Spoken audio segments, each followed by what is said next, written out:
एक समय की बात है। 5 मेंढक एक साथ किसी जंगल से जा रहे थे। चलते चलते उन मेंढकों में से 3 मेंढक एक बड़े से गड्ढे में गिर जाते हैं। 5 में से 3 मेंढक गड्ढे में गिर गए तो ऊपर 2 बचे।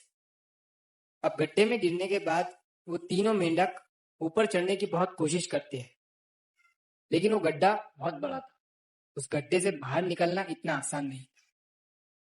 अब गड्ढे के ऊपर जो 2 मेंढक बचे हुए थे, वो गड्ढे के अंदर देखकर उन तीनों मेंढकों से कहते हैं कि अब तुम तीनों इस गड्ढे से कभी बाहर नहीं निकल सकते हो। ये बहुत बड़ा गड्ढा है, तो तुम्हारा कोशिश करना व्यर्थ है। ये सुनने के बाद उन तीनों मेंढकों में से एक मेंढक को लगता है कि ये सही बोल रहे हैं। ये गड्ढा बहुत बड़ा है और अब हम इसमें से कभी नहीं निकल सकते। तो वो मेंढक थोड़ी कोशिश करने के बाद हार मान लेता है और उसी गड्ढे में एक जगह आराम से जाकर बैठ जाता है।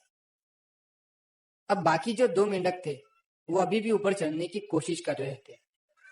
अब उन दोनों को देखकर ऊपर वाले मेंढक फिर से उन्हें ये कहते हैं कि तुम जो कोशिश कर रहे हो वो बेकार है। तुम इस गड्ढे से कभी बाहर नहीं निकल सकते हो और अब तुम्हें अपनी सारी जिंदगी इसी गड्ढे में गुजारनी पड़ेगी। अब ये सुनने के बाद जो 2 मेंढक कोशिश कर रहे थे ऊपर चढ़ने की, उनमें से एक और मेंढक को ये लगता है कि ये सही बोल रहे हैं। अब हम इस गड्ढे से कभी बाहर नहीं निकल सकते हैं और वो भी हार मानकर बैठ जाता है। लेकिन अभी भी उनमें से एक मेंढक ऊपर चढ़ने की कोशिश कर ही रहा था। ऊपर वाले 2 मेंढक उसे भी कहते हैं कि क्या तुम्हें सुनाई नहीं दे रहा है? उन दोनों ने हार मान लिया है और तुम अभी भी ये सोच रहे हो कि तुम इस बड़े से गड्ढे से बाहर निकल सकते हो।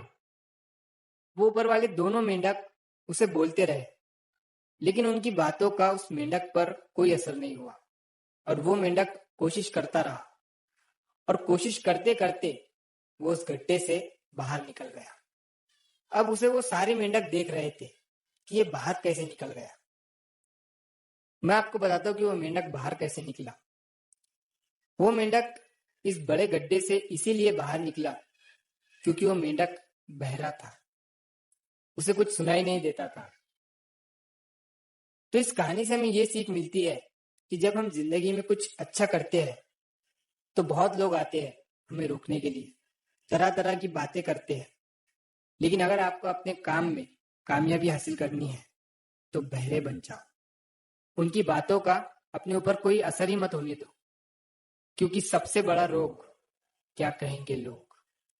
लोग तब भी कहते हैं जब आप कुछ नहीं करते हो और तब भी कहते हैं जब आप कुछ करते हो। तो चाहे आप कुछ करो या ना करो, लोगों का काम है कहना और वो तो कहेंगे ही।